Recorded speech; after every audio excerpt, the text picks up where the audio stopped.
right, lacrosse fans, there it is. My all-time favorite song, Oh Canada, and sung by the lovely Cassandra Cavalli. That means it's time to play lacrosse. It's Jake Elliott and Brad Challoner with you here on theboxrocks.com. Live from historic Queen's Park Arena as we get set for game number 2 here between the Rocks and the Bellies. And Brad Challoner, the Rocks took game 1 off the strength of 9 points from the WLA regular season leading scorer. He's now the playoff leading scorer. Corey Small goes off in game 1 for 9 points. Dane Smith with 7 assists in that one. Bellies are going to have to contain those two big gunners to give themselves a chance here tonight. Yeah, the kid in Corey Small comes up massive, and if everybody was doubting how his knee felt after the regular season, I think he answered his critics in game number 1 of the postseason. And a lot of people during the regular season too thinking, well, Edmonton Rush did so well without Corey Small this season. Maybe some other teams will have a look at him. No, Edmonton Rush are not going to let Corey Small go anywhere. He's one of the best players in the WLA, if not the best player in the WLA so far this season, and definitely put that on display in game number 1. Close through one period. Bellies actually held the lead after 20 over on the island a couple nights ago, but a massive second period by the Victoria Shamrocks that got a little ugly in the end. We'll see what the Bellies can do on home floor. 6 o'clock start, not the massive Belly fans that we normally see on Thursday nights here at Queen's Park Arena, but guys are mixing up a little bit right on the face-off. We might get it going. We are underway. Let's play some lacrosse. Game 2 is a go. We'll get you the scratches here momentarily. Your referees tonight are Andrew Corbel and Lee Breen. Your starting goaltenders, Matt Flindell. And the Bellies go back with the rookie Alexis Bouquet here tonight, who struggled in his debut as a WLA playoff goaltender here. And he's going to need to be better for New West tonight as well. Quick shot there, and Bouquet makes a tough save early. Long feed over the top is over the head and into the crease of Matt Flindell. Scratches here tonight for Victoria.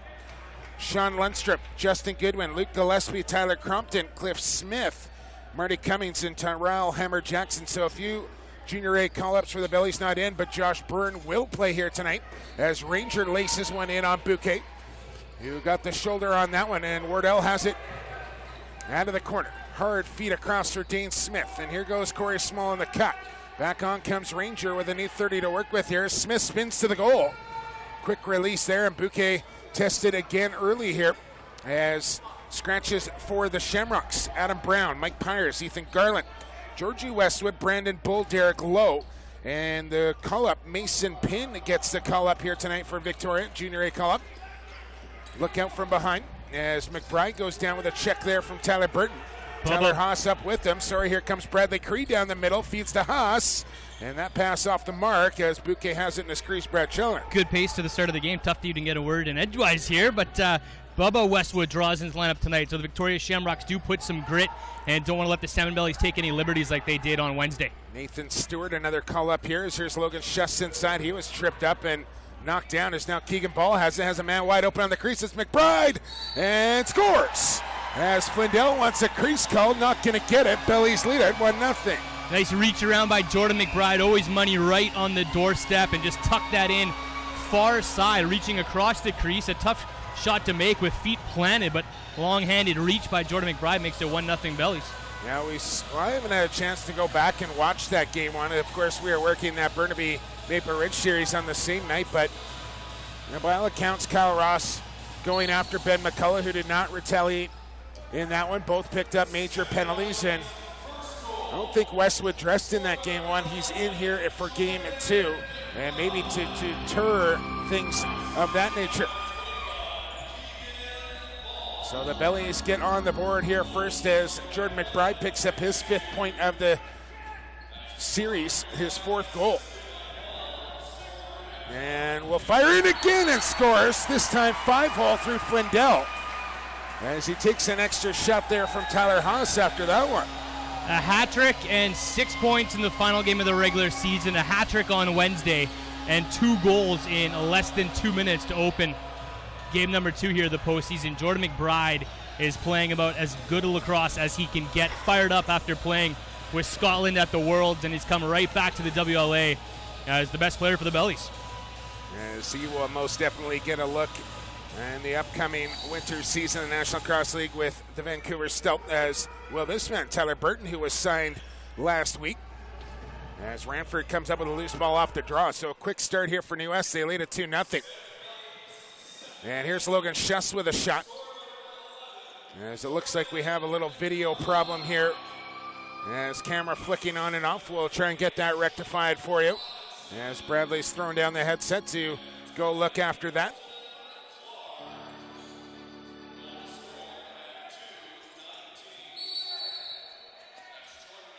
As we are sounding good. I'm not quite sure about the video, Brad. Hopefully I got the thumbs up, so that's a good sign. All right. So 3 minutes in here, and it's 2-0. Jordan McBride. Feet inside, just trying to bring it in. Had his man Lee Young draped all over him, and now Haas, the speedster, will leg it away. And here comes Tyler Haas on the wrong side, looking to go up and over Butke, but hangs on to that one. Now he's checked immediately there by Hodgson. And Haas will get it back out as he spars away with Hodgson, who gets in an extra one. And here is Corey Small. Ranger going at the red head on the stick here tonight. I'm not sure if he used that in game one. Reese Dutch, that shot wide, and you know Dutchy will be looking to get his shot off early and often here tonight in game two. 1-3 in game number one, but Queen's Park is a barn that he's always fired up to play, and he's played well here this season. Nathan Stewart, feet inside, it's McBride, and he's got three. No, they wave it off in the crease. And then heavy contact with Flindell, and here we go. McBride down on the ground here with his helmet off. Well, Harnett knows who to smother. Jordan McBride bumps into Flindell as he tries to crease dive, and Harnett says, we're not going to let you get in that close. You already have a goal from right there. You're not going to get two. Sorry, I just picked it up out of the corner of my eye. Flindell gave a pretty good stomp to Jordan McBride's stick that was laying down at his crease, and pretty casually, Flindell just kind of looked around, make sure nobody was looking, and gave a pretty good stomp right on top of the head of McBride's stick after McBride has put two past him early in this one. And it looks like it's going to be a New Westminster Salmonbellies power play out of this. With Harnett falling down on top of McBride on the doorstep. And don't forget, you can be interactive on the webcast as always here tonight. Shoot me a follow, send me a message at PXP for Sports, PXP for Sports, or Brad Challoner at Brad Chow. As it looks like just Harnett. No, they're now pointing to the belly box here. And who are they going to send over? Will it be Jordan McBride? Thinking offsetting minors here, and a couple other games going on around the world of lacrosse here tonight. Shout out to Sean Williams, who picked up his 2,000th Brad for Sean Williams points as they honor him for the Brooklyn Regiment last night. But it's the Six Nations Chiefs that have control of that series. Peterborough and KW in action as well tonight.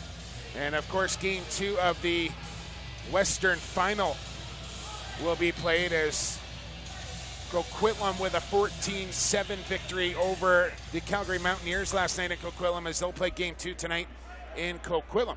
Send us a message. Let us know where you're listening or watching in from here on the Box Rocks on Play Full Screen, except for Doug Locker and company, who are down. I don't know if you saw the picture, Brad, down in San Jose.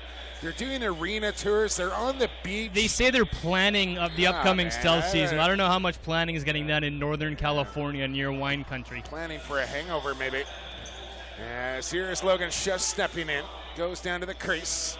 As it's a 4-on-3 here for New West. Ball. Stewart gains some power play time. Here's Schuss looking in. And Flindell out well. Challenges and cuts it down. Now what do we got? Whistle from Lee Breen out high. And some complaints here from the belly bench, I think, who is supposed to be serving this penalty. And now they'll substitute McKenzie for McBride, as I think McBride needs some equipment repairs before being able to sit in the penalty box, but they get the whistle now. It'll be belly ball, new 30, 15 seconds in here now to the 4-on-3. Belly's lacking lefties tonight. They're going with the call-up Josh Byrne. Not a bad choice. No. But without their vets in Cummings, Smith. And Sean Lundstrom also getting a scratch here tonight. Lundstrom. Sometimes we'll see Sean Robinson take some offensive reps. He might be up there tonight. McKenzie can also play up front a little bit. As Burton with a good stiff arm up into the zone. Now is Burton. And he'll go for a run and try and kill some time off now. So I'm sure lots of Eastern fans listening and watching in tonight as the early start allows probably a few more viewers to stay up. And special guest coming up in first intermission as well as the commish, Casey Cook, will join us here up in the broadcast booth after the opening 20. Here's Shuss. High bomb there. Stepped into that one, but over top of the goal it goes. Stewart digs that ball out of the crease and ball rings it off the pipe. And look out, that one sails up and almost broke a light bulb up there. And all the dust comes sailing down from the rafters at Queen's Park. Harnett got showered with the dust off that light, but shooting early and often are the Bellies.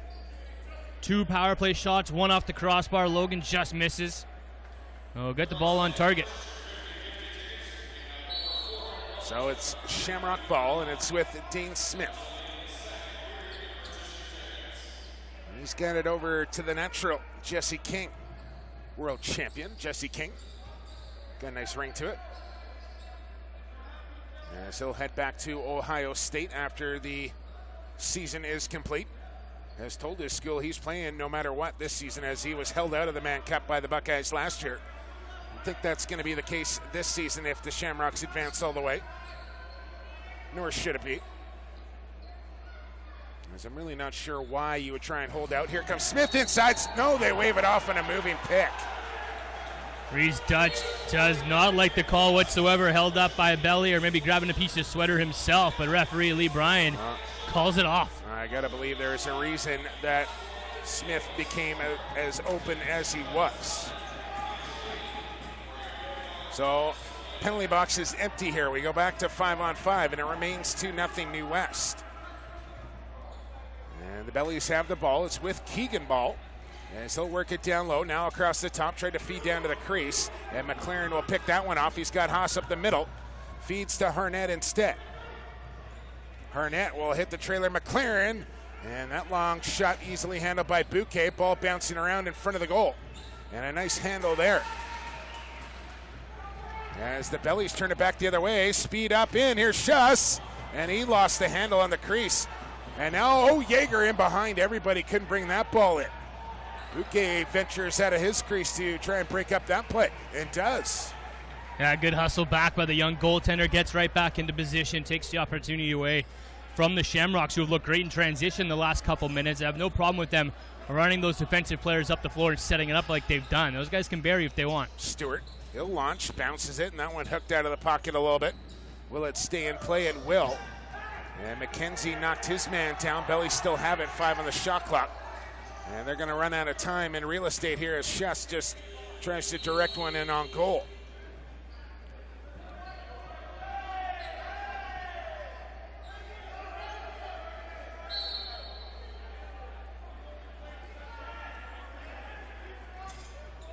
So Shamrock's got it. It's with Reese Dutch. Kind of an old school look here for Dutchies. He corkscrews one home. Oh my, from Reese Dutch. And then with a little trash to his defender, McDonald, after that. And then bumps into Ranford on the way to the gate, too. But that's just classic Reese Dutch. 2-on-1. He's lined up right on the doorstep, dangles between 2 defenders, swims his way to the goal. And then a little corkscrew tuck, 2-1. Shamrocks are on the board. I'm sure Reese was not particularly happy with his 1-goal output in Game 1, as Corey Small stole the show. And Reese Dutch usually doesn't remain quiet for more than a game at a time.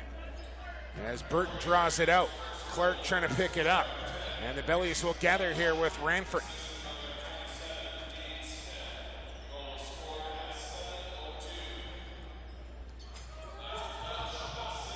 Jesse Fair will find the rookie Byrne, wearing 21. Long shot there from Robinson, easily stopped from Flindell. He's going to look up floor, and that ambitious there from Flinner is it never had a chance. But good hustle from Tyler Haas will win this ball.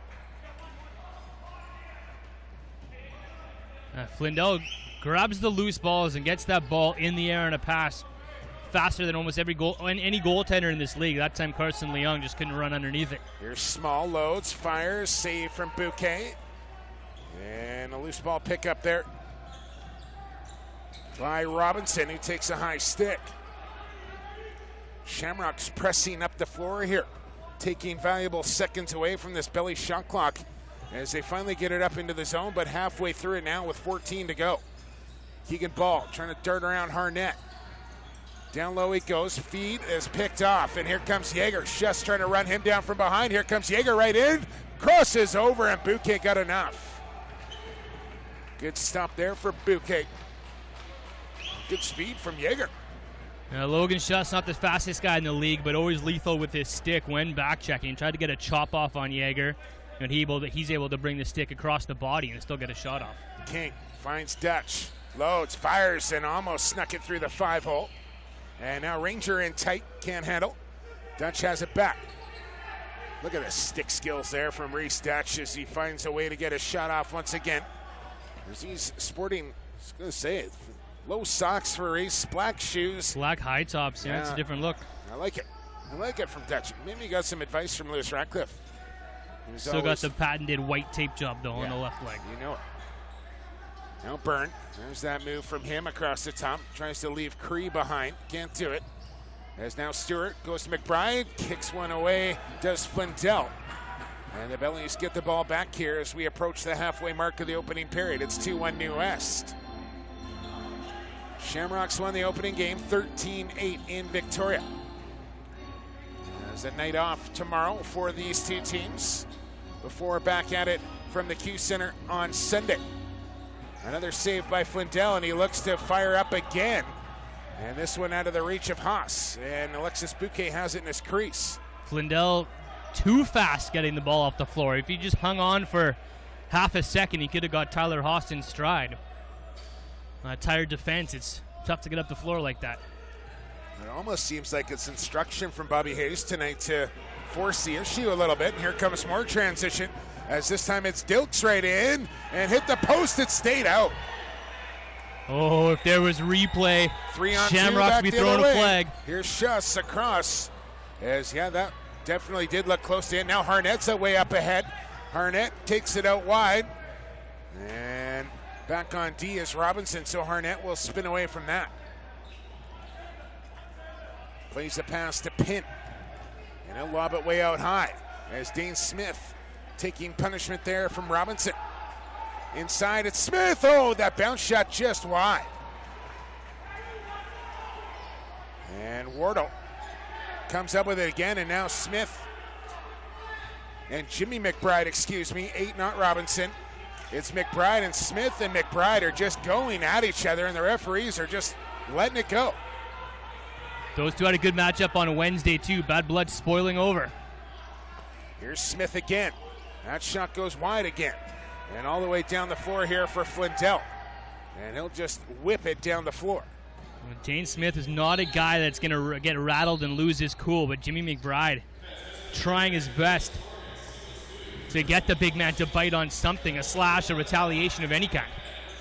Bellies back to the offense. And now we got a moving pick, and we got a penalty coming as Greg Harnett went down. And again, Jordan McBride, the center of attention, and now I think McCullough is going to pick one up as well. As he went in defense of his teammate. Or is it going to be Bradley Cree? And now Harnett gets the gate as well. And Andrew Corbel maybe under instruction here tonight. He's got a bit of a short fuse at the best of times, Brad, but maybe under instruction here tonight to keep this game under wraps and call it tight. Well, we saw both games get a little sloppy on Wednesday night, and playoff lacrosse is going to be an extra agitative lacrosse, and people are going to get fired up, but the referees have to control these games. The fans are here to see lacrosse. It's sloppy for the fans, it's sloppy for the broadcasters, and it doesn't make quality lacrosse on the floor, so they need to send a message. No, you're right, Brad. I tweeted out earlier today that I hope both teams focus on playing lacrosse, and it was the same in the Burnaby Maple Ridge game as well, as just a lot of stick work, a lot of face washing, face masking, punching to the face mask, and a lot of dirty stuff in behind the play. And I don't have a problem if guys want to drop their helmet and gloves and have a fight. No worries there whatsoever. But it's all the dirty stuff off the ball, in behind the play.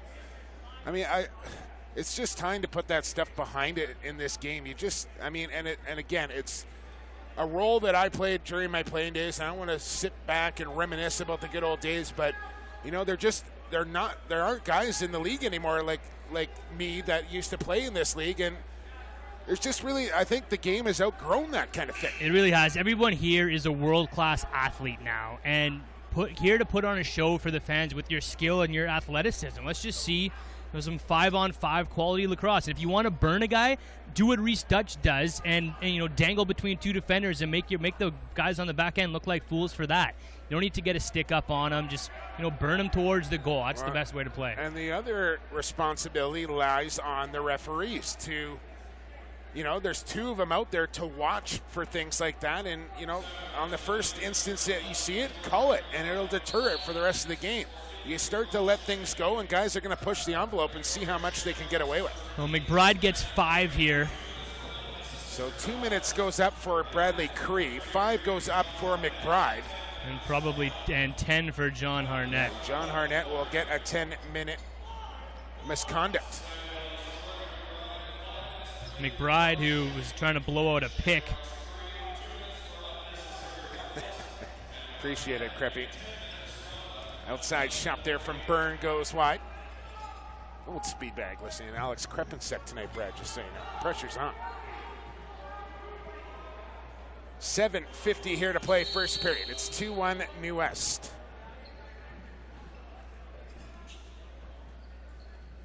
As the Shamrocks will have the ball here as we play 4-on-4 lacrosse for the next minute and 15. Early shots, 12-8 Victoria. And here comes Reese Dutch to Scott Ranger. He'll feed it wide for Corey Small. Gets a good pick there for King. Ball comes to Ranger. And now it's Dutch one-on-one. There's the Dutchy dangle. Spins back. He's got a man open on the crease. It's Ranger, and now he's marked up. Feed inside. Backhand shot from King. Didn't get through. As that'll do it for the shot clock this time for the Shamrocks. As King will launch one in from distance, as Bouquet has that one no problem.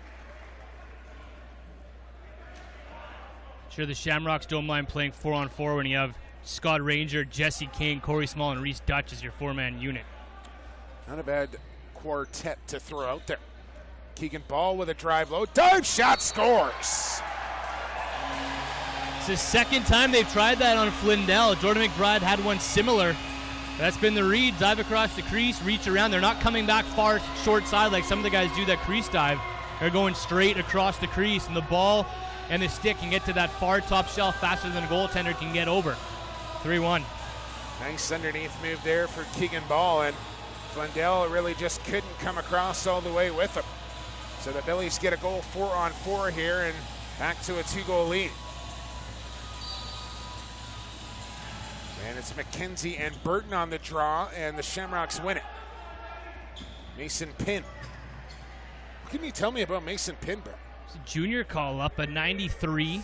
So a graduating player from the Victoria Junior Shamrocks. They like to keep it close to home. They like to draft close to home, so they're giving Mason Pym a good look.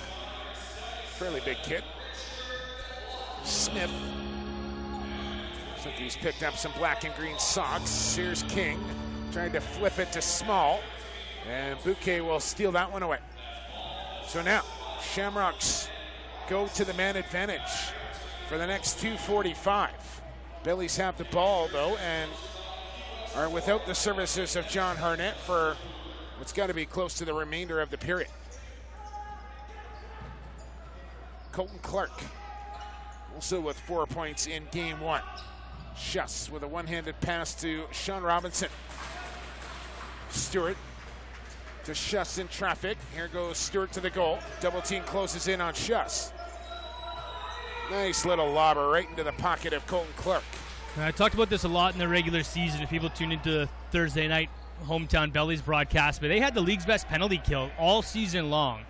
And it wasn't necessarily because of what the defense and the goaltending did. It was because of their ball raggers. They were killing 60, 90 seconds at a time with Keegan Ball and Logan Schuss and Cliff Smith when he's in the lineup. It's a great ball ragging team. Here's Dutch from the outside. Feed inside. It's Ranger, and he missed the goal. Now Smith holding, feeding, shooting is King, and leg save there for Bouquet. Robinson will pick it up. Bellies went 2 for 6 on the man advantage in game 1. 3 for 5 on the penalty kill. Shamrocks went 3 for 5 on the power play and 2 for 6 on the penalty kill. Figure it out. Here's Dane Smith, and he puts it in the goal. That's a power play marker for the Shamrocks. It's 3-2. Just quick hands, not a lot of thought. He just knew exactly where to place it. No fancy stick work. Just turn around, shoot right off the shoulder. That's what you got to do, kids. Nothing fancy. Don't try to fake out the goaltender. You know, that ball in the stick right on your shoulder. Goaltender doesn't know which angle you're going to shoot at. 3-2. Nice goal there from Dane Smith as we take it back to center floor here with 4:58 to go now. Burton and McKenzie. Ball comes out by Burton. And Flindell ventures out, but it'll be Carson Leung to get back to it first. So Shamrocks remain on the man advantage. 1:15 to go in the major to McBride. Here's Dutch loading, firing, blocked. As who's going to come up with this one? It's Ranford. He's triple teamed and gets the ball ahead, but past his intended target, Hodgson.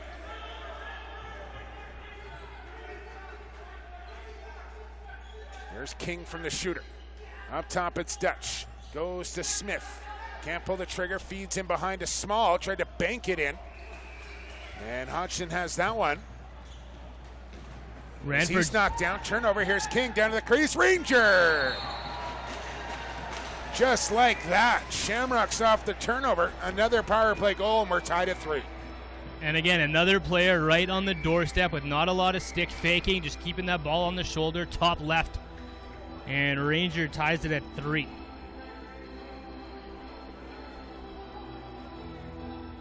Great ball movement, and the power play strikes again. McBride will have to wait in there for the next 34 seconds and then have to wait for a stoppage in play to get back onto the floor here, so he'll have to serve the full 5 minutes. And now the referees have sent a message about the penalty. Jordan McBride gets 5, he's locked up, and the Victoria Shamrocks have 2 power play goals. If that doesn't deter you from taking extra hack and whacks, I don't know what will. Nice face-off win there for the Bellies as Cree and McKenzie separate.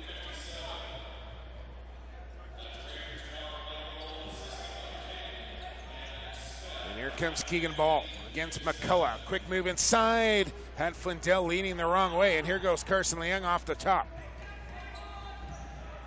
On the wrong side of the floor for Leung, so he'll play it back to Greg Harnett. He's apparently a big wrestling fan, Brad. I've seen some tweets from Greg Harnett going after Goldust on Twitter for some reason. Goldust is still around? Your guess is as good as mine. Here's Pin to Small. Takes the low rope. Now looking to feed. Gets a good pick from King. Feed across. It's Dutch with a quick shot. And a scoop up here from Cornwall. With 3 minutes to go here in the opening period now. A good one here going in game 2. 3-3 your score. Oh, Lachlan took a high check. Burton broke his stick. And now without a twig is Tyler Burton. And now takes down Lachlan. And the ball turned over by Dilks.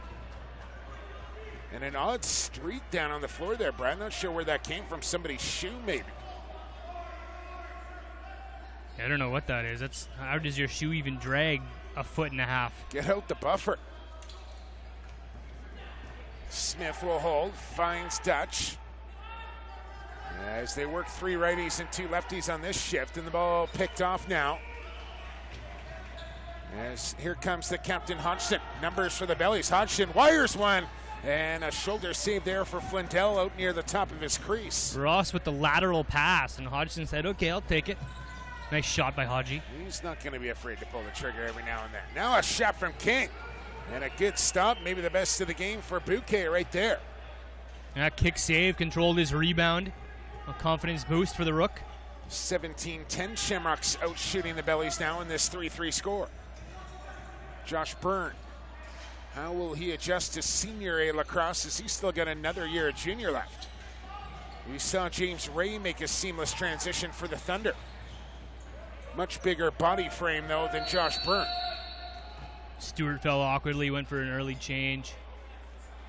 And a penalty for Victoria. As McBride comes out, a Shamrock will go in. It's Greg Harnett. And the Bellies will get a late power play here with 1:34 to go in the period. Good opportunity to stay or within reach. They're within reach right now, but staying stride for stride with the Victoria Shamrocks, and a good chance to get up a goal heading to the locker room like they did on a Wednesday and try not to make the same mistakes they did on Wednesday. Yes, leading that game 6-5, and then I think the Shamrocks went on a 7 or an 8 goal run before the Bellies were able to answer. Small at 6 of them, I think. Here's Schuss, feet inside of Beauty. McBride trying to get free, can't do it. Now Schuss from the outside, hammer shot there, and gets his own rebound, puts it to the crease, and probably should have pulled the trigger. Trying to get Flindell cheating and coming out. And I think Robinson thought Schuss was going to shoot that one and never really was ready for that pass. As a guy on the crease, though, you always have to be aware of that pass or that loose ball. At least be aware for that rebound, anything popping off a stick. That's what those guys are there for, to clean up the trash. I wouldn't know, Brad. I was never a member of the power play unit in my playing days. Here's McCullough all alone inside, hit the post. And now McCullough is going to go for a punch to Cornwall, who nods in approval as Corbo picked that one up. McCullough looking for a penalty call back in the other end as he thinks he took a high stick. Corbo's policing it. I don't mind that call. No, I mean, that is a clear punch to the face of Cornwall, and Corbo saw it. And there's probably one he could have let go, but again, to keep the lid on things here, decides to call it. Well, Belly's given a glorious opportunity here. 5-on-3 with 42 seconds. Cornwall will play safety. 4-on-3 rather will set up. Well, use that space. Yeah, I mean, if Bellies want a shot in this series, they're going to have to capitalize on opportunities right like this. Here's Stewart to Schuss, holding, goes to Byrne, feeds. Here's McBride, low shot, kicked away by McBride or Flindell. Now Stewart, head up, bounced it low. Nice touch there from the rookie Cullup. Power play goal for the Bellies. It's 4-3.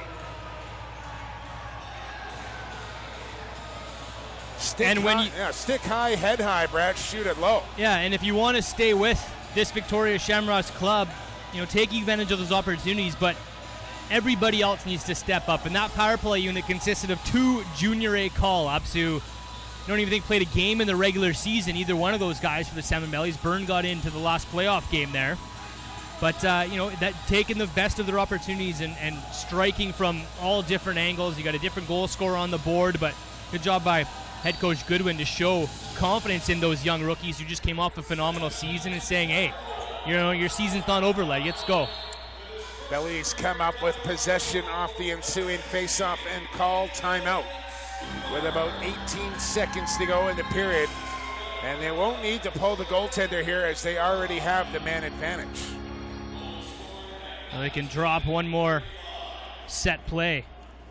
Matt Flindell, who did not really play down the stretch for the Shamrocks, an apparent groin injury for Flindell, as Cody Hagedorn got the majority of starts down the finish of the regular season. And Flindell comes back in game 1, gives up 8, just above, I think, his season average, Brad. But, a lot of question marks, this high-powered, high-loaded Shamrock roster. The question's, was Flindell going to be able to get it done? I think, throughout the regular season, he's proven he's now a number 1 goalie in this league.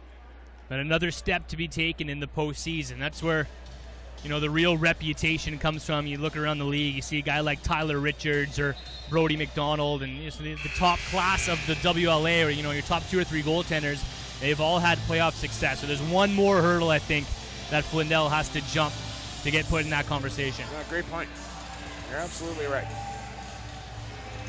So. And he's had a tough run in his career. Could have been a starter for a long time, but they bring in guys like Matt Vince and he gets dumped down the depth chart a little bit. The list goes on. It really does. Roik, here's Byrne, and it deflected and in. 2 back-to-back power play goals by rookie call-ups for the Salmonbellies. So the set play works, and a lucky bounce. Definitely made contact with a Shamrock defender, changed directions on Flindell, and in it goes. And the Bellies now back with a 2-goal lead here, 5-3 with just 7 seconds to go. Don't forget, once again, we'll have WLA Commissioner Casey Cook up in the broadcast booth here for you in a matter of seconds. As the Shamrocks win the draw, Westwood shovels it in front, takes the pass, scores! Wardell at the buzzer. But great teams answer back.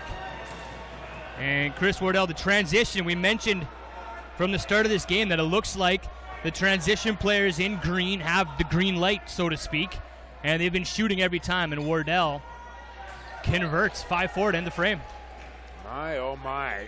It took less than 7 seconds, but the Shamrocks with a bit of a backbreaker there to end the period. Bellies still hold the lead 5-4, but probably not a whole lot of positive feelings heading into the locker room after giving up that late one. No, you go from feeling pretty good to probably not feeling anything at all now, and knowing that you're up again 1 goal after 20 minutes, but they're thinking back to what happened on Wednesday night. It's a big 20 coming up here. Both teams wanted words with the referees. The referees said, go to your locker rooms. We're not talking to anybody. And, I think it's a nice job for Andrew Corbell to, he's a long-time established referee to kind of set the tone here in Game 2 and said it's my way or the highway. Regardless, period number 1 is in the books. The commish is up on deck. It's 5-4 Bellies after 20. Your shots on goal, 19-13 Victorias. How do we here in the Western Lacrosse Association get a unified set of rules, a unified set of tools, so everything is above board, legitimate, and there's not any kind of gray area here when referees go to measure goalie pads? I'll answer quickly because we're starting the second period. Next year, the CLA is coming out with calipers for all of lacrosse, so that'll be a thing in the past. We have just gotten an explanation from the CLA that the pads are measured outside plastic to outside plastic. We had a couple of cases where the fabric of the outside of the plastic was measured. It was incorrect. The play against Chiliano, where a penalty was called, was an incorrect interpretation. I'll let you get at it, Jake. All right, the play is started. Commissioner Casey Cook joining us here in the intermission and then some. Appreciate it, Casey. Great job. Keep up the good work. And Mitch McLaren right out of the box here. Brad Chalmers, we welcome you back in. No break for Big Jumbo here in between the intermission. 5-5 as McLaren ties it up 11 seconds in. The commish can talk. He's a long-witted man, and he can tweet. He's been doing a great job on social media this year, but Victoria Shamrocks start the second period the exact same way they ended the first period, a transition goal off of a face-off. And like we were talking about, the transition players for the Shamrocks have the green light. McLaren has just tied it at 5, and the Bellies are fearing deja vu.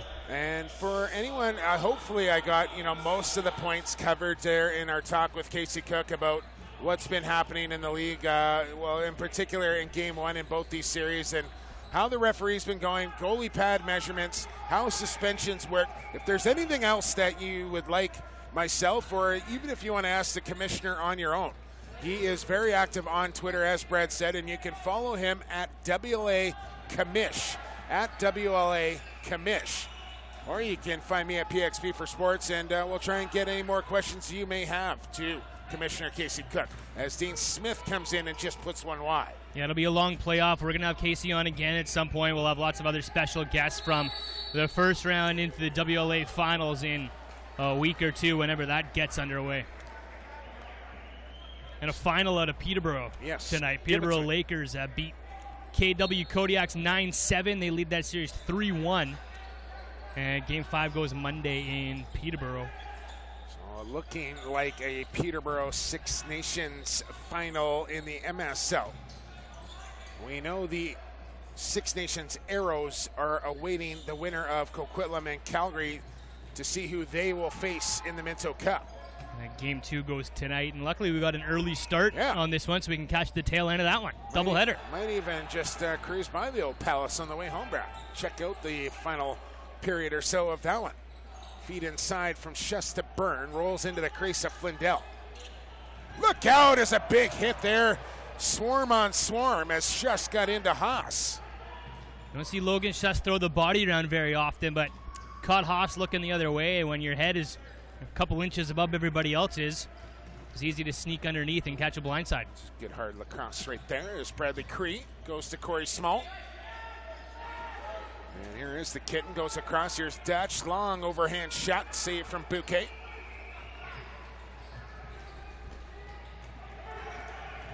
And back the other way we go.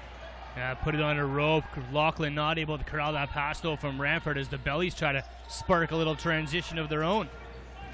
As Christopher Small checking it out from Oakville, Ontario here tonight. Gotta only assume that's some sort of relationship there with Corey. I'm going with brother, Brad. Let me know. PXP for Sports. Appreciate you tuning in. As we got a good one going here. Game 2. It's 5-5. Probably with Krepinski if he's tweeting from Oakville. These guys stick together, those Oakville boys. Here's Robinson on the crease. Tiptoed along. Put the ball wide. As the Bellies maintain possession here. Outside shot from Lachlan is easily handled there for Flindell. And again, a quick outlet is picked off this time by Schuss. Logan Schuss. The Bellies worked this early in the season. Their first few games, they full court press a little bit. They were making it very difficult for teams to clear their offensive zone. And this is 2 balls they've picked off here in the last couple of minutes. And they make them pay. The rookie goes one-on-one, picks up his second of the game. Bellies lead 6-5. It's nice confidence by Byrne. The one thing we normally see when call-ups come up that have goal-scoring pedigree in junior and junior phenoms in the way that Byrne is, the one-on-one game isn't as strong because you're going up against world-class defenders. You're going up against men now and not 19 to 21-year-old, almost men in the BC Junior League, and it's tougher to see call-ups go one-on-one, but Byrne, with a little ankle breaker move there, makes it 6-5. Well, and the other thing you see is that they have the tendency to pass first instead of look for their shot, which Byrne possesses a fabulous one. And sometimes you as a rookie, you think, well, I don't want to hog the ball, or I don't want to, have the spotlight on me. I'll just I don't want to make anyone mad, you're not passing. Try and play mistake-free lacrosse, and that's not the reason they called you up. They called you up because you can stick the ball in the goal, so you might as well just continue to play the way that got you there. Yeah. So Bellies battle back here once again and regain the lead. 3.5 minutes in. It's Keegan Ball now. Post-up move. Double team comes from Burton. Now it's Schuss from the point. Backhand feed to Ranford. Ranford back to Schuss. Says they'll most likely spot in left-handers throughout the game as Ranford tries a shot wide of the goal. Westwood with nice hands to pick up that one. Tried to feed ahead to Harnett, has to wait for it. And now he's got a wide open man far side. Bouquet shuts the door on Yeager. And look out, runs hard into Harnett. And the rookie goaltender with a little bounce in his step after that collision. 5'10", 225 running into John Harnett. Usually the goaltender with all that gear falls off balance, but Bouquet throwing his weight into the vet. And now McCullough and Schuss nose to nose. Yeah, that low center of gravity. Bellies need to keep it clean. Both teams need to keep it clean. As McCullough gets under the skin of the opponent. As Small with a quick shot. Glove hand save there for Bouquet. Alexis Bouquet out of the crease there. Ranger now. Around the screen goes to Small. Now it's Jesse King. Rink wide feed. Ranger once again. Darts underneath. Spins back. Finds Dutch. Flat-footed, goes to King, gets a shot off. Bouquet again goes post to post. Bounce pass ahead for McBride, and that will be picked up by McBride right inside. Dip and dunk, and Flindell equal on that one. Oh, it's Hagdorn in the net. Flindell taking a breather on the bench. Oh, my bad. Jordan McBride trying to test the rookie, get him moving early. Good pickup there, Bradley. As Hagdorn comes in, and now you have to wonder if there's a little concern about that groin for Flindell or not. He has his helmet on. Swim move for Small. So maybe just a little breather here for Bobby Hayes. Or maybe he hasn't really liked the game out of Flindell so far, allowing 6 early in this second period. And Hagedorn's come in, and he's shown he can do the job in his time. Playoffs again, a whole different animal here, but Hagedorn makes a great stop in his first test. Here's Mason Pinn. Wearing out of Brown 70 here tonight. Small. Cornwall watching him, and he picked it off, and he's off to the races. Here comes Cornwall, the speedy Smith trying to track him down, and Hagedorn. Another stick save. Good hustle by Dane Smith to get back, forced Cornwall to take that shot probably a bit earlier than he wanted to. That was a foot race. I'll tell you what. Someone catching up with Cornwall, that's tough to do. Both those guys could be track stars if they weren't lacrosse players. They can burn. Ranger, Jesse King. Darts into the middle, feeds to Corey Small, top corner. Beautiful finish, just a laser, but a soft laser. It kind of went curveball top left. And there goes Hagedorn to the bench, and Flindell will come back in. So just a quick breather there for Flindell, and maybe some calming words from his head coach. And the goal helps. Now he goes back in a tied lacrosse game, a chance to start from scratch.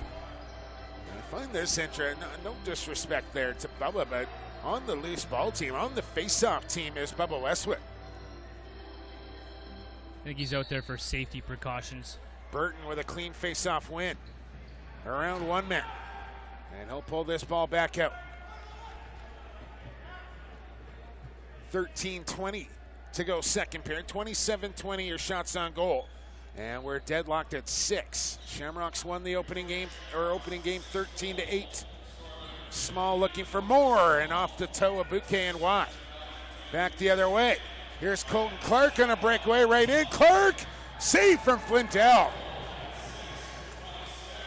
And an ugly tripped up Clark on the way through. I don't think he made contact with Flindell. He's talking to Corbold about it, but he's slow back to the belly bench here. He's walking back to the belly bench. It's a big save by Flindell to come back in, and a delayed penalty coming up. And that's because the Bellies have too many men on the floor as they send a guy out the back, even though Clark was still well on the floor, injured getting off. And the Bellies probably upset they didn't blow play down, but Clark's got to go down if he's hurt there and just stay down. Now Pinn with a shot. That one goes wide. No, but Corbold's hand wasn't up, so maybe he was counting. Flindell looked like he was going to run to the bench, but maybe wanted to get an extra attacker as Clark was coming off. But I think what happened was they didn't pick up the extra man up the floor. Flindell noticed it, but the referees did not. All right. So we remain 5-on-5.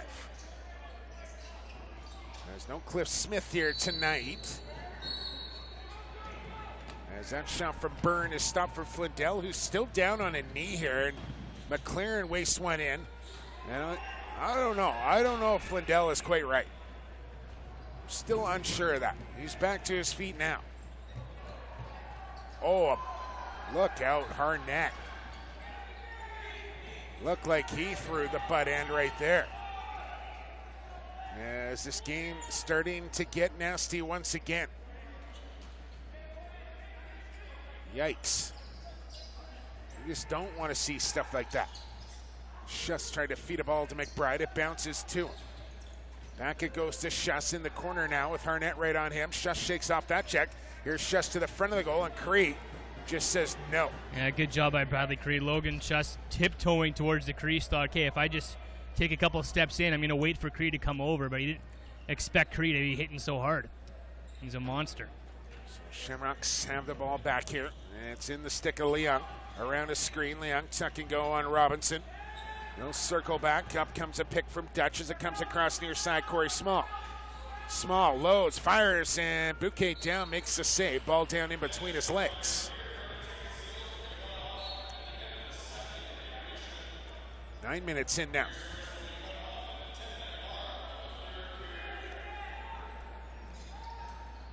Post-up move inside by Ball. Feeds to McKenzie. He'll shoot it. Flindell the save. Rebound to Burton. Just stays out of his own crease to avoid the back in as he goes ahead to Dean Smith. Tyler Haas up there. Here goes Wardell to the goal. Here comes Haas. And Bouquet, the save. Ball bounces in behind him and trickles wide. Did just enough. Now Smith a low shot. And Bouquet technically sound on that stop. And now Fair couldn't handle a pass, and that ball turned over, but right back to Ranford. But Fair called on the interference, gets in the face of Yeager. So Smith will slow things down here a little bit. So he'll walk it across center as we approach halfway through game number 2. Smith on the post up. Out high for King, and now Small, 12 on the shot clock. Small, feet across. It was deflected away by a stick of Kyle Ross, and into the boards goes Fair, and that's going to draw a call. Smith just went shoulder to shoulder, but caught Fair in an awkward position as he ends up face first into the boards, and that'll be a penalty on Dean Smith. I think that's the 8th infraction on the Victoria Shamrocks. Bellies with a couple power play goals. And they'll try again. It's been the rookie call-up, Stewart and Byrne, the benefactors of this power play. Logan Schuss will quarterback and try to get the ball to the Rooks, because Flindell doesn't know what these two can bring and what they pack in their stick. Byrne, a backhand feed to Robinson, right on top of the crease. Back to Byrne. As if I'm good one, I'd probably go with Byrne on the point, as that's where he plays in junior. And he's got that nice backhand feed. He's got that quick trigger from the top as well. And of course, that easy feed to the right-hander. So turnover there on the Shamrocks. Let's see if Goodwin makes an adjustment or whether he keeps Byrne on that shooter. But I've always liked Logan Schuss on that shooter spot. This time, they set it up the same. Here's Byrne. And had Flindell leaning once again, but missed the goal. Stewart. Shot clock winding down to 5. Here's Schuss. Scores! And credit Byrne again. He comes over to set a little bit of a screen in front of Jaeger, and Logan Schuss has 2 bodies to shoot through. Goes low on Flindell, Jake, who's again going down in that stretch position. A little bit slow to get up, looking like he's nursing a little something. Another power play goal for the new Westminster Salmonbellies. What are they on the power play here, Brad? Give me an update. Got to be 3 for 4, maybe. McKenzie with a win. Can the Bellies come up with the ball? They can with Cornwall.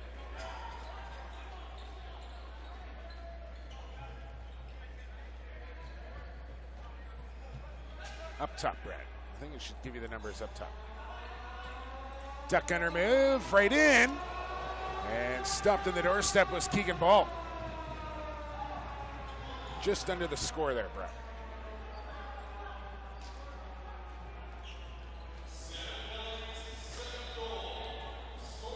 Reese Dutch with it. I don't think so. We're a little slow on there. No, it hasn't been updated yet. They still have the score at 6-5. Okay, so that's why.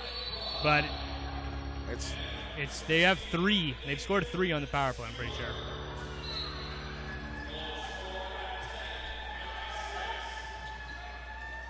That's where it is. Thanks. All right. Now we're back. Here's Haas up ahead to Smith. Right in. Smith. Save from Bouquet. Good stop there from the rookie off of Dean Smith. And ill-advised pass there from McBride. Goes in hard after the loose ball. Took an elbow. As Cree, everybody seems to want to step on McBride's stick tonight. Well, they want the goals to fall out of it. And Dilks will head to the penalty box here. What's the call from Lee Breen? Roughing is the call. Dilks doesn't like it. Doesn't matter. He'll sit for 2. And this Belly power play goes back to work here with a 1-goal lead. And a couple power play goals in a row. They're going to go with the same. Byrne is going to slide down to the crease this time. Motion here right off the top. Byrne with a big fake. Goes to Schuss. He'll come near side. Stewart around the wheel, and that ball picked off by a good stick there. And now who's going to come out with this one? It's going to be John Harnett. Short-handed on a breakaway. Here's Harnett. Hit the post. Now a 3-on-2 for New West. Shot. Save there off of Byrne. Man, does he let it fly. Here's Haas up the floor. Gets around Schuss, and he'll slow things up and try and kill some time off now as he goes to Carson Leung. Hard pass for King. As they got 3 rights and 1 left out there. Tough pass to handle there for Haas. As King bounced it across the floor with some heat. Shuss always is about to look like he's going to get caught flat-footed when he's back in his own zone. His feet planted. Haas drops the shoulder into him, and then Logan's got a quick first step to catch right back up with Haas in stride. Here's Byrne, backs away, goes to Schuss inside the dotted circle. Tried a backhand shot, didn't miss by much. Rings around the board, Smith picks it up in transition. Got a man coming in, Leung, but here's Smith, flip over, and Leung now, shovel shot, scores! That's a good-looking goal. That's creative lacrosse right there. That's what the fans come for. That was beautiful. 2 young up-and-coming rising stars, and Dane Smith and Carson Leung hook up for a gem. And both play similar style lacrosse. They play that new game, the transition first game, or those players, they're both studs on both ends of the floor, and showcase there of speed and stick skills and, mental focus to be able to pull that creativity off. That was special. And it comes short-handed, Brad, and we're back to an even contest here at 7-7.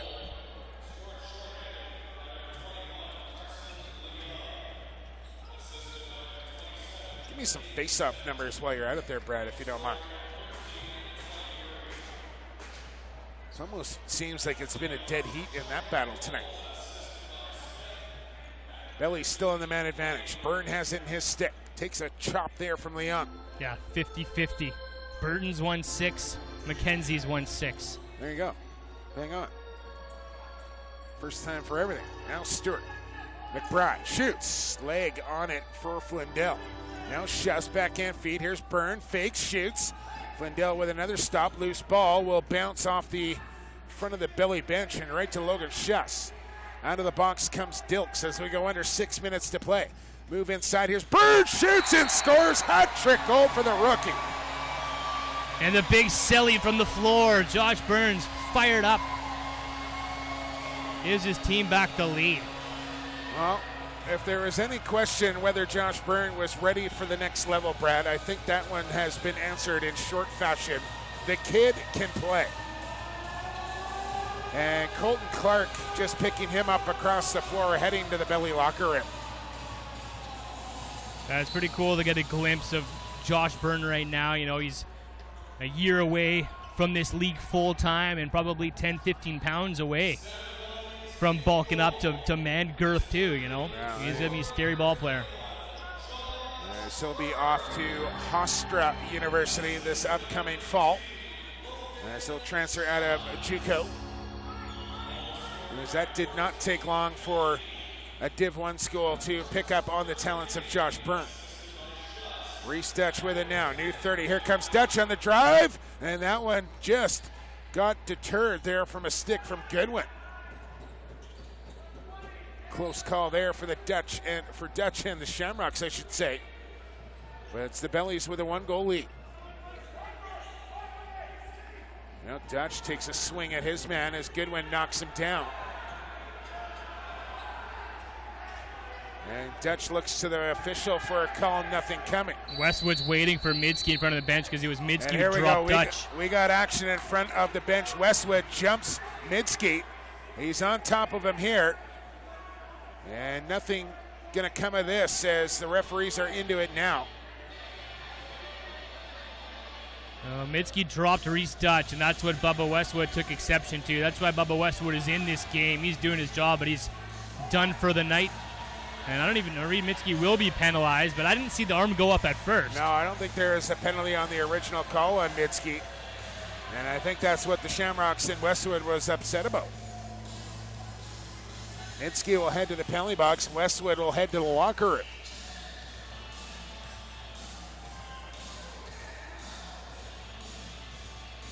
Well, Bubba Westwood's night lasts 30. Brad, don't do it. Where's the calculator? 30 minutes and 16 seconds if you're scoring at home. And now it looks like they're going to usher Midski off the floor as well. And the iron fist of Andrew Corbel rains down once again. And the boos rain down here from Queen's Park Arena.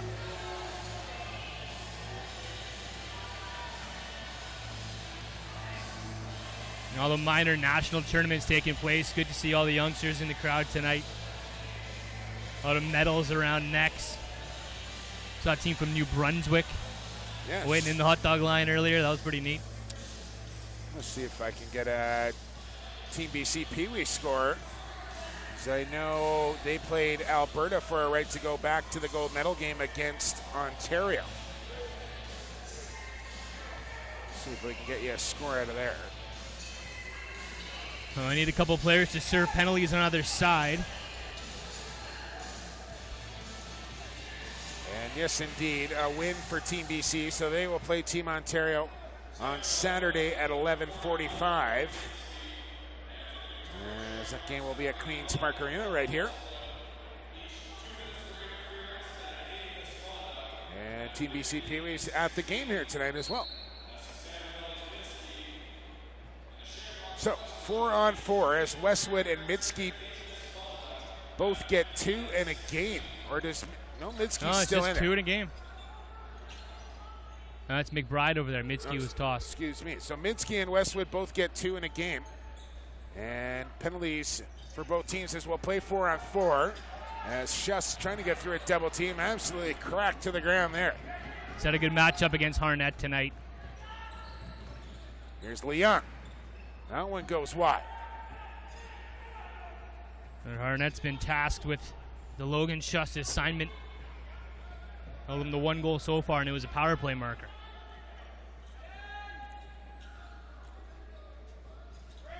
Excuse me, I read the clock wrong. Well, there's a goal from the Shamrocks. Excuse me, I was just having a look at the clock, and Corey Small ties the game at 8. Yeah, you can't take a sip of water in this sport. No, I thought it was reading 9, but it's actually under 4 minutes to go here in the second period, so my math was way off there. Welcome to the club. Corey Small scores a very similar goal to the one he had earlier tonight in this period as he goes far side high. And back and forth these two teams go here in game 2. And Corey's Tyler Burton with a clean draw, kicked it to the boards. And Dilks will come up with it. Sorry, Brad. Corey Small has 9 goals. They could go the rest of this series, and he could probably be the leading goal scorer if he stopped tonight. Only dream of scoring 9 goals in 2 games, Brad. And here he is looking for number 10. Feeds to King this time. Rotation came there for Cornwall, who knocked down King. And it's seemingly Cornwall calling everything and Lee Breen calling nothing. And I don't think either bench is particularly happy with it. Either ref. But that probably means they're doing a good job. Here's Stewart. He's got a goal here tonight for the Bellies. He'll pass one down to the crease. McBride posting up. Over the head shot wide of the goal. The Pee-wees behind the net like it, though. They like the artistic nature. Just goes wide next time. Dutch, Smith, King, Small, and out comes McLaren and McBride. So we're back to 5-on-5. Corey Small with a drive low. He's got King on the pop. Here's King, feet across, pass was low for Smith. Dutch will scoop it up with 4 on the shot clock. Feeds to Smith, sidearm crank, and Bouquet's got that one. As again, Jimmy McBride under the skin of Dane Smith.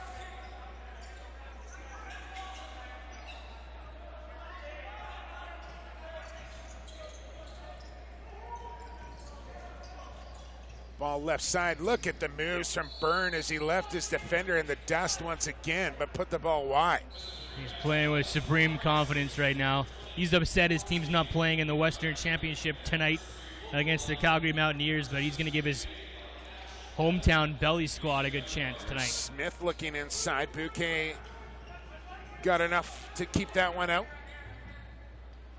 As we have 1:42 to go in the period now. Ranford to Ross on the run, looked high. Flindell save, rebound. Ranford put it over top. Close call there for Newest.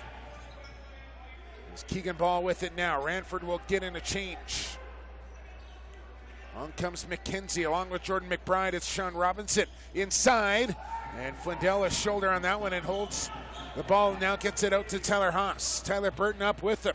Haas right in. There's Haas, so shifty. Both teams have timeouts to use. Minute 6 to go. 65 seconds, just about to say. 12 on the shot clock now. Corey Small way out high. Ranger will run inside. Here's Small from distance. Big rebound. Haas trying to gather. And now Cornwall will go after it. As they'll move it up quickly. Here's Ranford. Save for Flindell. 45 seconds to go. Do the Shamrocks want a 2-for-1 now? Leung will bring it up.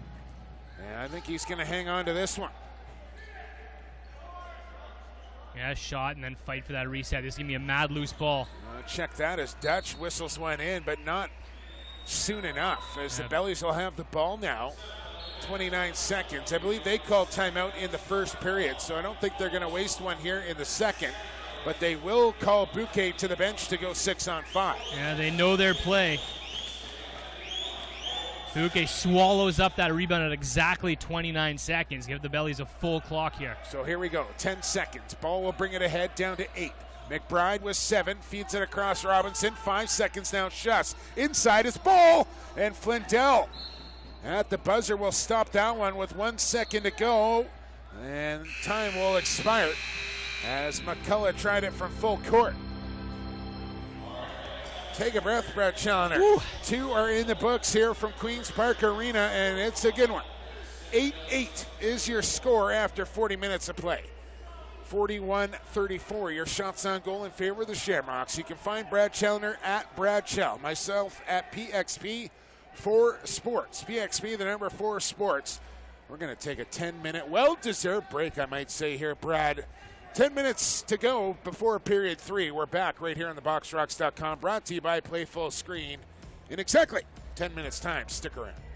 All right, lacrosse fans, we're back live inside historic Queen's Park Arena as we get set for period number 3. 41-34, your shots on goal after 40 minutes of play for the Shamrocks, but we're deadlocked up at 8. And what has really been a back and forth affair here, Brad. I'm not sure if the Shamrocks have ever led this game. It's been Bellies up by 1, up by 2 a couple of times, but Shamrocks have found a way to battle back almost every single time. Yeah, 3-3 was the last time that it was tied, and that was way back in the middle of the first period. And the Bellies of right, like you said, always up a goal or two. You know, when the Shamrocks have looked their best tonight, they've scored 3 goals in transition. Corey Small has been Corey Small. He's dialed in again tonight. 3 in transition, 2 from Small. That's more than half their goals. But the concern is what Matt Flindell can do in the back of the net. We've seen him go down a couple times tonight. It looks like he's nursing a little bit of something, paying extra attention to his leg and going down in squats and stretches. And there was one point where, I'm not sure if it was a nagging injury or just after letting 2 quick ones in, but he sat down on the bench at one point. Cordy Hagdorn came in and stopped all the shots that he faced, by the way, the young rook facing some adversity and standing up to it. But Flindell back in to start period number 3, and the Bellies didn't let deja vu happen. They stayed with the Shamrocks in that period. They got a couple leads in themselves, and they capitalized on their power plays. Victoria was locked up a lot, and the Bellies have a few power play goals to show for, and that's why we're locked up here at 8 after 40 minutes. Face-off is underway. Let's play some lacrosse. Period 3 is a go here in game 2. And let's not forget, Reed Midsky, Bubba Westwood gone from this game with game misconducts. And also Colton Clark left this game with an injury as well. Yeah, that's a big loss for the Bellies. Here's Wordle inside right off the bat as the Shamrocks try to strike again early in the period. And Bouquet makes the stop as here comes Fair back the other way. It's Jake Elliott, Brad Challoner with you here on theboxrocks.com, brought to you by Play Full Screen. There's a couple of tweets coming in asking if we really like this style of refereeing, calling the majority of things that they see, and my response was, if it takes the cheap shotting out of the game, then I'm all for it. And if you don't want to see all these penalties, then just play lacrosse. Keep your stick down and, play the game the proper way. And I think that one game with penalties like this sets the tone for the rest of the series. And yeah, I'm willing to sacrifice a couple periods or one night to see what could be a long series.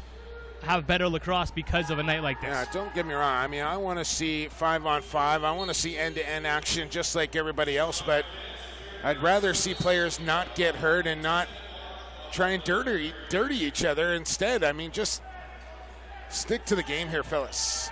And sometimes part of the game, a large part of this game is, getting in guys' faces and chirping a little bit and doing some little trickery in that, but you can do it in a way that you don't get penalized and doesn't hurt anybody. No, and it is a war of attrition as well. It's a 7-game series, and the bumps and bruises start to take effect as well, but you can still accomplish that with just, good, hard play and cross-checking and defensive positioning and all the rest of it. A well-timed cross-check or slash within the boundaries. Yep.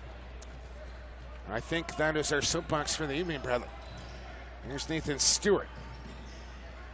As that is Colton Clark back out there, so that's good news for New West, as Clark was taken to the dressing room midway through the second, returns onto the floor here for the third. As McCullough weaves his way up. And some of that magic mist from the World Cup. Yeah. Clark's ready to go. Some of the athletic tape as well.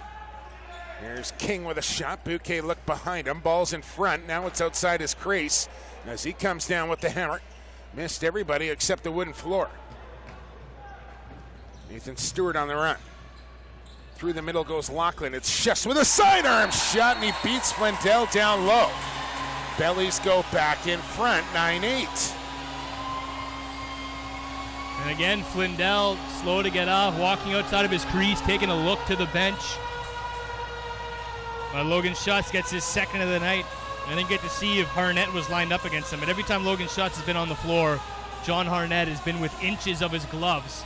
But Logan Schutz steps away from one there and fires one home, 9-8. So Victoria 2-0 on the power play. Bellies 2 for 5 as Schutz gets another one here for New West, as that is his second of the game. And now contact in the neutral zone on Ranford by McLaren. Will give the ball here to the team in white. As point streak was stuck at 6-5, they got it updated now. Harnett up with the ball, bounces one, a hard pass to handle for Leung, and it gets by him. Shamrocks with a slight edge in the face-offs now, 10 of 18, 2 of those resulting in goals. Oh, Chefs with a sneaky shot there, almost beat Flindell on the bouncer. But Winner will drag it back into his crease.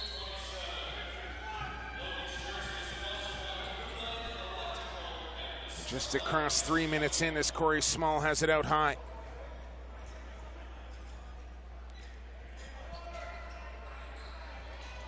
Ranger looking inside, nobody open. Goes to King, around his check, now Small. Sidearm shot goes wide. Comes to Smith, big lane, big shot, hit the post. Oh, a rocket there from Smith. Beat Bouquet, but not the red iron. Yeah, he loved all that room. Lots of time and space for Dane Smith. Dangerous. Small once again will quarterback this offensive set as he comes out to Smith. Give and go. Small shot. Bouquet the save. And keeps that one in his crease as well. Used his screen. A couple bodies in front of Corey Small as he had to go around the defenders. The Bellies standing tall here on their home floor in game 2, trying to even up this series at 1 apiece. And Josh Byrne has had a big hand in that here tonight. Goes to McBride, as has he. First 2 goals of the game. 4 on the shot clock for Keegan Ball out high. Got to put one on target. Does. Had some room there. Flindell made the save, but after the shot clock had expired, says Corbel.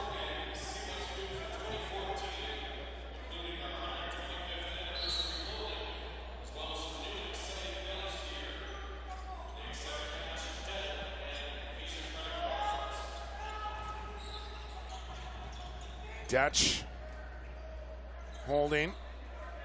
Finds Small far side. There's that dart move once again. Come back to Dutch, moving pick on the Shamrocks. And here come the Bellies quickly on transition. It's Ranford. Got Cornwall up ahead. Good stick check there from Reese Dutch to knock that one away. Clean chop. Yeah, Ranford actually had Cornwall a step ahead. Might have been a tough pass, but a better angle for Cornwall with Dutch bearing down on the back of Ranford. And he ended up poking it away. Now Smith takes it low, feet across in front for Wardle in front of the goal. Sails past him as Small has it out near center now. Swings it past here to Wardle. And look out as that one gets past everybody into the corner.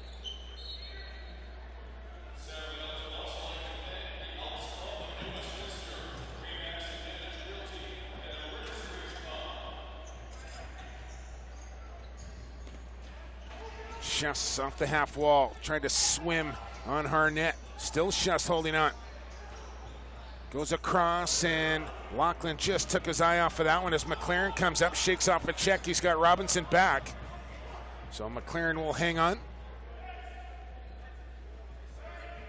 As he'll give it off to Jesse King. Checks the pocket. Saunters down the far side as on comes Reese Dutch and takes a pass from Small, goes to Ranger. Looks inside to Dutch, who was trying that underneath move. Penalty call coming up here on New West.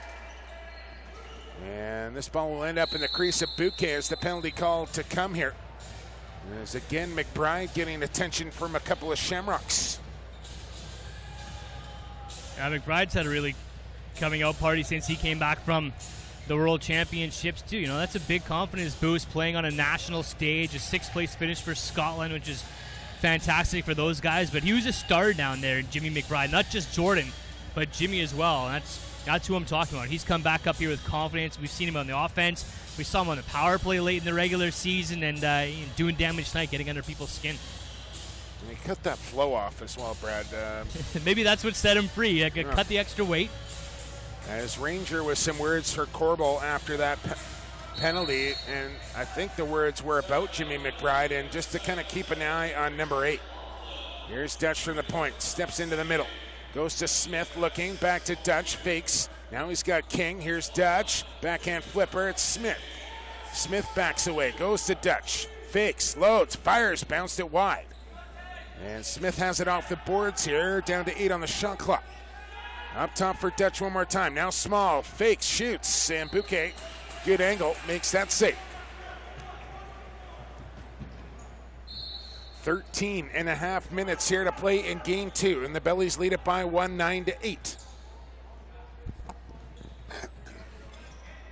As Ranford actually lives walking distance from the arena here, just across First Avenue, if I'm not mistaken, unless that's his uncle's place, Billy Ranford. Should probably clarify that information, Brad. Goaltending coach Billy Ranford, who Los Angeles Kings, and goaltending coach here as well. Shamrocks back to work on the man advantage. 52 seconds to work with. The fundamentals translate. Here is Smith from the point this time. Gets a pass from King. Sub shot goes wide, and shot clock will expire. Belly's doing a pretty good job here trying to kill this one off, and now they'll go to the rag.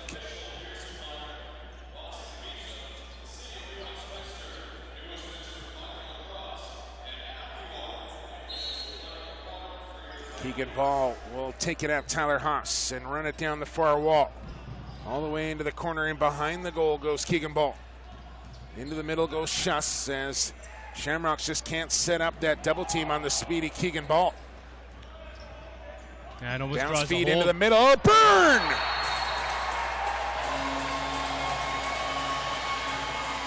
Again, short-handed this time.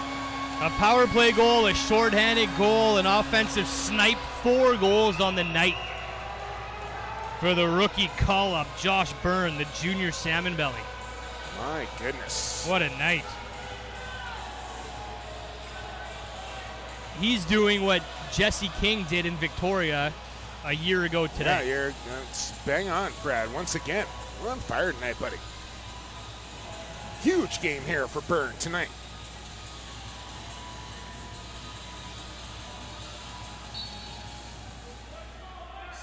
And that's going to take the sting of that Game 7 BC Finals loss to the Coquitlam Junior Adanacs away from Byrne a little bit for sure. Having himself a ball game here in his second WLA game. How many points on the night for Byrne now, Brett? Refresh. Corey Small, far side.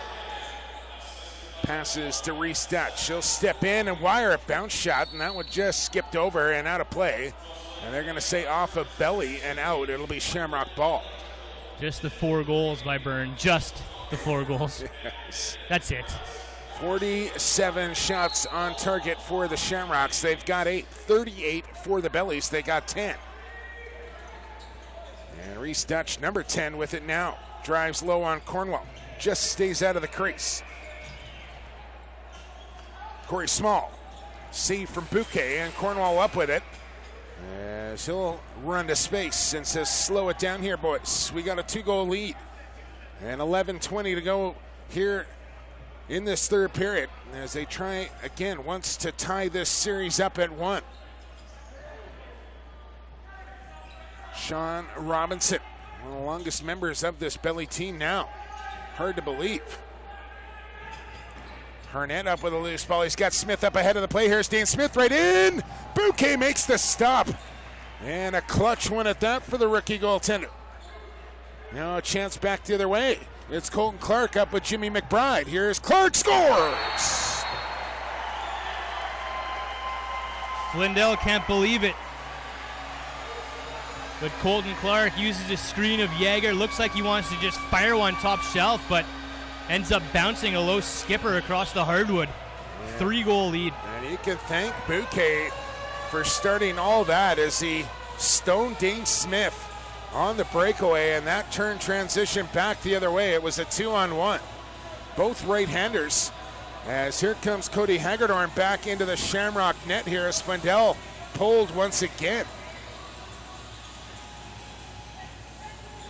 Having a word with his GM, Chris Welch, right now right underneath our cameras here, bent over, helmet off, stick down. Gets a pat on the back from his GM, but Hagedorn, the rookie, with the all-white gloves, looking like someone out of Star Wars, lining up on the back net. Well, let's see what Hagedorn can do as he gets thrown into the fire now.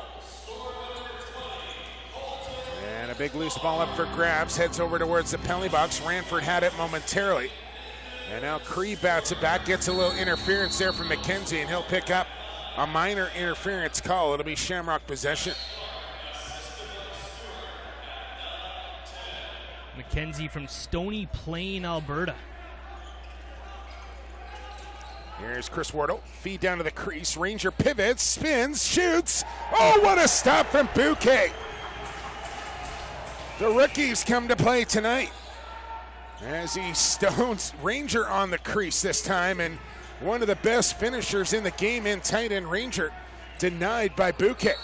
And Ranger fired up now too as he goes chop for chop with Jeff Cornwall, but Bouquet just outweights the vet right on the doorstep. Patience, patience, patience.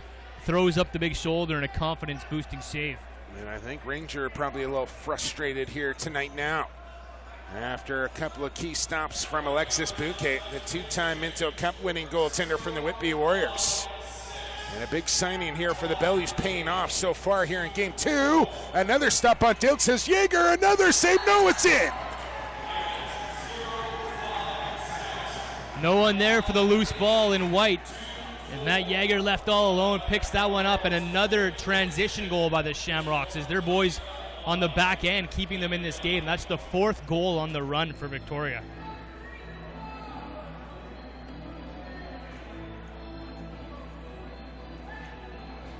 Did you catch that 50-50 number, Brad? I think I'm close. Did you get it? I did not, no. I was putting up the scoreboard.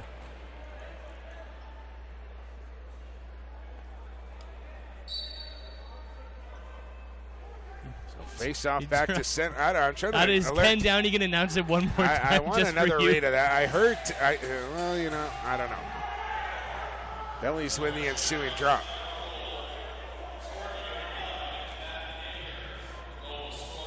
I think we got a winner down there, Brett. I think I can breathe again. 11-9 Bellies off the goal there from Jaeger as Bouquet made the original stop on Dilks. Could not do the second on Jaeger. Here's Byrne looking for number 5 tonight. And he'll shoot it. And it's blocked on the way through as Burton gives him a shot right to the face, and that goes undetected. Now here's McLaren weaving up, shoots, Bouquet the save. Burton doing the right thing, trying to put some fear into a young call-up who's had a lot of confidence tonight. Burton says, you're playing against the big boys, bud.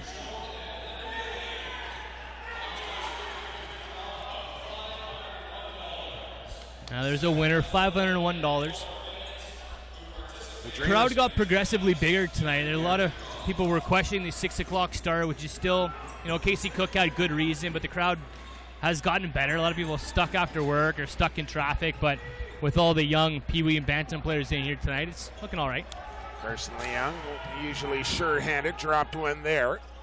And the Bellies get the ball back here with 8:15 to go in this third period now, as the Bellies clinging to a 2-goal lead. Shamrocks won game 1, 13-8.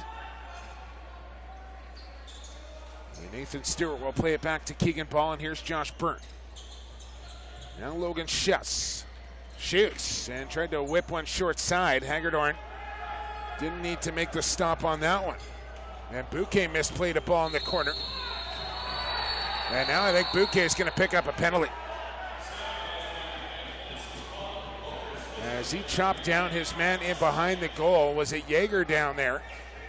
Lee Bryan was calling something from the back end too, Jake. I don't know if it's the same penalty, but he had his arm up before Coble did. He was the close referee. And Yeager holding his hand or his wrist on his way back to the Shamrock bench. We'll keep an eye on number 9 in green, whether he gets back into this one, as the big wooden goal stick came down from Bouquet and I think made contact with the wrist or hand of Matt Yeager. As Jimmy McBride will go across and serve the penalty here for Bouquet. So the Shamrocks down by 2 will get a chance to creep a little closer here on the power play. 1 for 2 on the man advantage tonight. A goal by Dane Smith earlier. Well, I thought they had 2 on the... Well, point streak tells me they're 2 for 1 on the power play. Because they scored 2 goals on that major penalty in the first period. So they would be 2 for 1. Yes, indeed, they would be. Right, Ranger and Dane Smith with the back-to-back power play goals. Math getting the best of you once again, Brett. Now Josh Byrne will come across to serve the bench minor. Probably the first time he's had to do that in his playing career. I all know too well about doing that. Here's Ranger, Smith, Dutch, Small, and King. Look out here on this power play unit. King steps in, goes to Ranger around a screen, whips in a shot. Off the dasher board in behind Bouquet and straight up into the ceiling. How about it though, Brad? Dutch, King, Small, Smith, and Ranger. I don't know if you can beat that anywhere across Canada, even in major series. There might be 4 guys from Peterborough you might be able to roll out. That's pretty solid. Cornwall with some good feet. Feeds a pass inside, Keegan Ball. And Cody Hagedorn makes the stop in tight. And now what do we got? Hand pass, I believe. Corbo didn't look like he wanted to make the call, almost looked like he had to make the call. And gives the ball back to New West here. The ball will try and split a double team. And no chance on that, as Dilks and Leung knocked him down. Ball trapped underneath bodies here, and Leung will come out of there with it. And Yeager back out there for the Shamrocks. Yeah, that's a great double team there. They just go straight to the ball carrier, and 2 young, quick defenders like that with good hands able to pull that loose ball up, put their team back on the power. Under 7 minutes to play now. Under a minute to go in the penalty time to Bouquet, being served by Byrne. Dutch down low for Small. Here's Smith. Shoots, look top corner. Now Small has it, feet inside Dutch. Somehow caught it. Shoots it over his head. Shot clock down to 1. King gets a bad angle shut off, and Bouquet makes the stop. Ranford going to try and run this one out. Now he tries to pass it up and got past everybody right into the crease of Cody Hagedorn. Quick turnover there on the Bellies, and the Shamrocks will get one more crack here on the man advantage. Down 2. King. Up top, it's Dutch.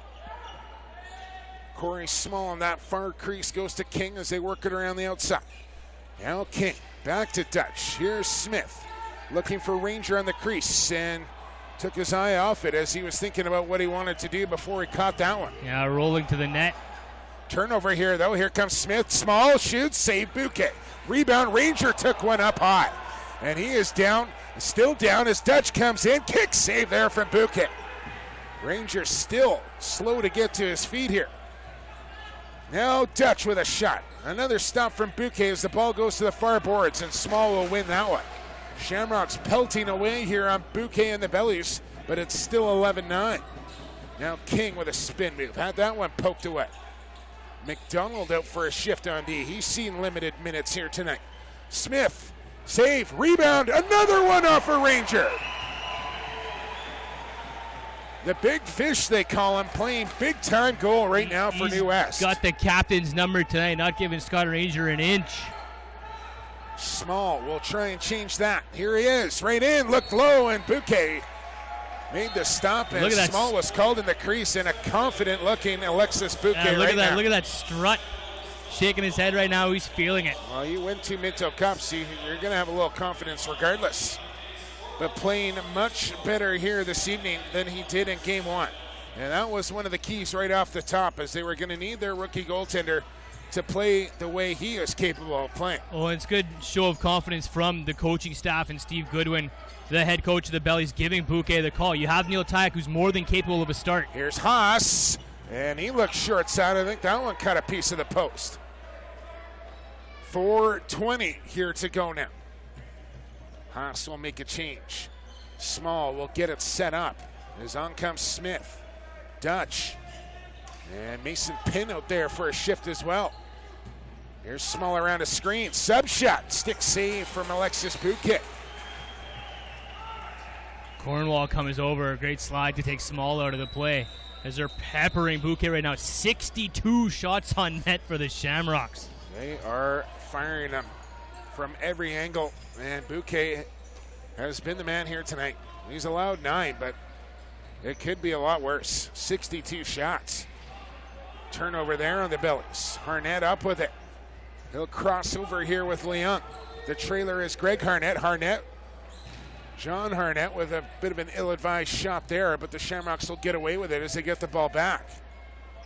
And on comes King with 3:25 to go now.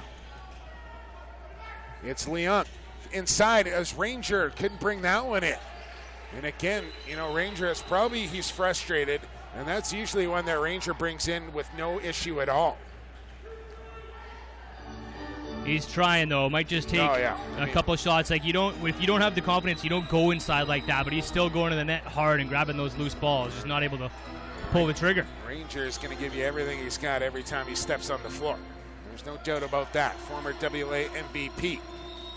Here's Keegan Ball far side. Late in the shot clock. Hagedorn down, makes the stop. And from his knees, outlet to Bradley Creek. 2:40 here to go. Shamrocks down by 2 and starting to run out of time here in Game 2. Mentioned Sunday from the Q Center. 6 o'clock start. To Jenner. Bouquet swinging that weapon again. Off the crossbar, we'll have the call from the Q. As myself and Brad Chandler will be in Maple Ridge tomorrow night. A 7:45 start from Cam Neely for Game 2 of Burnaby Maple Ridge. And no Tyler Richards in that one as he's suspended for a game. Almost another turnover here on New West. As it's Robinson taken down here, and a penalty call coming to the Shamrocks.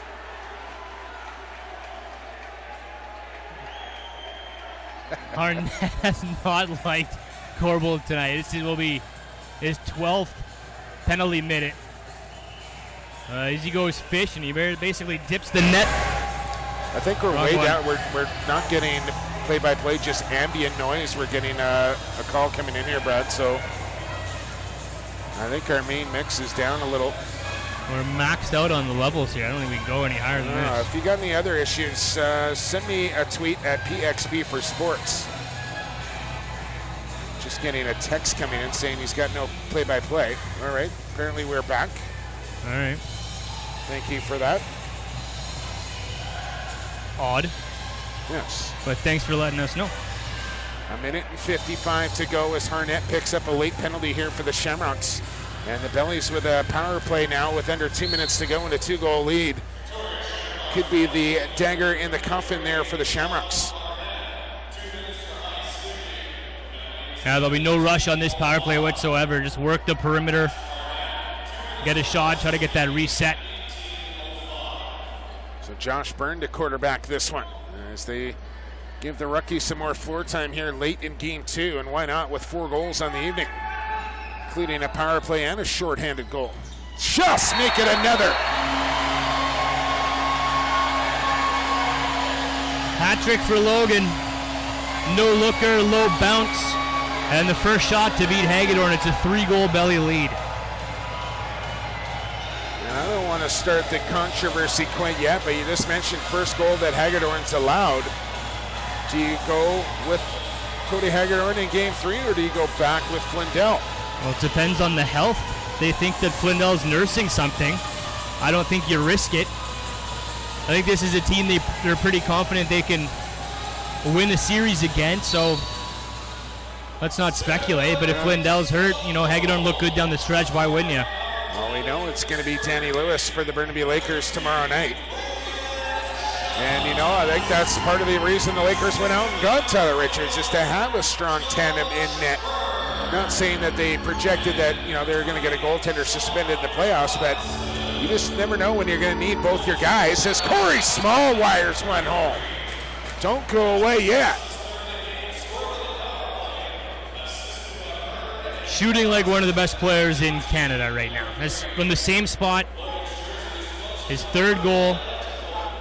He went far side twice, goes short side this time, throws something different towards Bouquet, and not many goaltenders on earth are going to stop that one. Double digits, both sides. 63 shots fired on Bouquet. They beat him with 10. Huge draw up for grabs, and Tyler Burton wins it. Under a minute to play here in game 2, and it's back to a 2-goal lead. Hagedorn to the bench. 6 attackers to the floor here for the Shamrocks. Dane Smith steps in. Down to the crease for Ranger. 10 on the shot clock. Here's Small again. Rebound, scores! It's Rudo on the doorstep, and we got a 1-goal game. That's big. That is big. Like you said, don't log out quite yet. This is the highest scoring team in the WLA. 3 goals in a minute and change is absolutely nothing for the Victoria Shamrocks. Well, now they have 37 seconds, and this draw becomes absolutely massive. Burton has won the majority tonight. Oh my. McKenzie against Burton. Here we go. Both teams with a timeout. Whistle. Burton. McKenzie. McKenzie has it, plays it back into his own end. Leung couldn't get a stick on it. Now McCullough ridden to the ground by Ranford. And this is going to be Shamrock ball. But not before some penalties to, I only have to assume, both teams.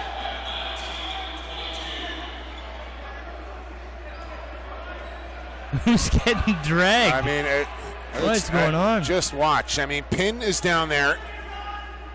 And it looked like Ranger was dragging somebody along, or was it Burton?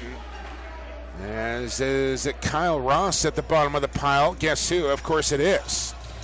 No, it's McKenzie. Ross was an instigator, though. He was right there when that all popped off. So let's see how the officials decide to call this. I think the initial call was going to be interference on Ranford on Carson Leung. It was going to be Shamrock ball before bodies came together. And now let's see. Shamrock timeout. And good call for taking both by the refs in that situation, because if you give one team the advantage, it's basically game over if you give the Bellies the power play, and it's a great opportunity for the Shamrocks to come up and score if you give the Victoria Shamrocks the man advantage. So we're just even. Yeah, and now with 2 people in the box here, Brad, you don't need to pull Cody Hagedorn. You're not going to go 6-on-5 here. You're probably going to go 5-on-4, and you can run a set 5-on-4 power play here and a chance to send this thing to OT. And that's exactly what the Shamrocks are going to do. Harnett with some last-minute words, though. And they put out Wardle on there. As it's Dutch, Smith, Wardle, Small, and King. So with Ranger being a little snake bitten here tonight. They decide to go with Wardle. Wardle has 2. Small has 3. And the rest of the guys always lethal. All right, here we go. 12-11. Bellies, Shamrock ball, 24 seconds to go. Make it 27, excuse me. Here's Small from the outside. How long do they wait? Small doesn't wait long, and he ties it. What a finish. And we still have 22 seconds to go. Harnett's fired up. He's chirping the crowd. But maybe smart for Corey Small to shoot with that much time left, because now you're one face-off and you still have lots of clock in 22 seconds instead of just going straight to OT. And John Harnett just picked up an unsportsmanlike penalty. He ran right across the floor after that goal, over to the belly side of the arena, and slammed the glass with his stick, and really just not necessary there for Harnett. Are they going to give him a penalty here? It doesn't look like it. Harnett's going to stay on the floor. But maybe a stern warning there from Andrew Corbell. Regardless, we're tied up at 12 with 22 seconds to go now, and another huge face-off. Shamrocks have used their timeout. Bellies have not. Shamrocks come up with the ball. Now does Hagedorn come to the bench? Just 10 seconds to go, and Hagedorn not going to come to the bench.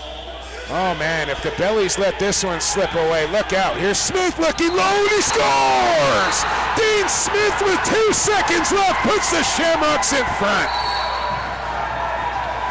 What a finish. Absolutely fantastic finish.